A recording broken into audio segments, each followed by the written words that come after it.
Hello பிரைஸ்லா. இன்றைய கர்த்தருடைய வார்த்தை சகரியா 8:13 நீங்கள் ஆசீர்வாதமாய் இருக்கும்படி நான் உங்களை இரட்சிப்பேன், பயப்படாதேயுங்கள், உங்கள் கைகள் திடப்பட கடவது. பிரியமானவர்களே, ஆண்டவர் நம்மை பார்த்து சொல்கிறதான வார்த்தை, நாம் ஆசீர்வாதமாய் இருக்கும்படி நம்மை ஆண்டவர் ரட்சிப்பேன், விடுதலையாக்குவேன் என்று சொல்கிறார். நம்மை உயர்த்துவதே, நம்மை ஆசீர்வதிப்பதே அவருடைய சித்தமாய் இருக்கிறது, பிரியமாய் இருக்கிறது. ஆகவே ஆண்டவர் எந்த சூழ்நிலையில் இருந்தாலும், எந்த விதமான பாதகமான சூழ்நிலையில் மாட்டிக்கொண்டாலும் ஆண்டவர் சொல்கிறார், நான் உன்னை ஆசீர்வதிக்கும்படிக்கு நான் உன்னை ரட்சிப்பேன், பயப்படாதே, உன் கைகளை திடப்படுத்து என்று சொல்லியிருக்கிறார். ஆகவே ஆண்டவர் நம்மோடு கூட இருக்கிறார், நம்மை ஆசீர்வதிக்க சித்தமுள்ளவராக இருக்கிறார். எல்லா சிக்கல்களிலும் நின்றும் நம்மை விடுவிப்பார், ரட்சிக்கிற தேவனாக இருக்கிறார்.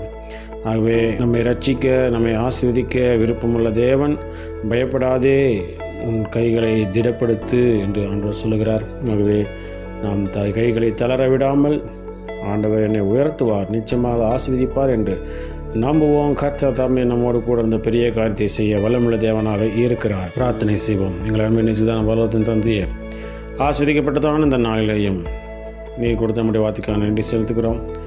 ஆசீர்வாதமாய் இருக்கும்படி நான் உங்களை இரட்சிப்பேன், பயப்படாதேயுங்கள், உங்கள் கைகள் திடப்பட கடவுது என்று சொல்லியிருக்கிற வார்த்தையின்படி நீர் எங்களை ஆசீர்வதிக்கும்படியாகவே எங்களை இரட்சித்து எங்கள் கைகளின் பிரயாசத்தை நீர் ஆசீர்வதித்து நாமத்தை மயப்படுத்த போகிற தயவுக்காக நன்றி செலுத்துகிறோம். இந்த நாளிலேயும் நீர் எங்களுக்காக வழக்காடி எங்களுக்கு விரோதமாக எழும்புகிற எல்லா விதமான சூழ்நிலைகள், பாதகமான சூழ்நிலைகளை நீரே எங்களோடு கூட இருந்து அவைகளை கடந்து போகத்தக்கதாக, ஜெயத்தை பெற்றுக்கொள்ளத்தக்கதாக எங்களுக்கு கிருபை வீரர்களை தந்த நாமத்தை மேம்படுத்துங்க. இந்த தளர்ந்து போன கைகளை திடப்படுத்துங்க, தளர்ந்த உள்ளத்தை ஸ்திரப்படுத்துங்க, தைரியப்படுத்துங்க.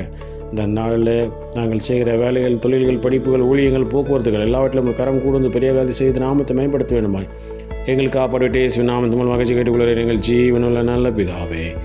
ஆமேன், ஆமேன்.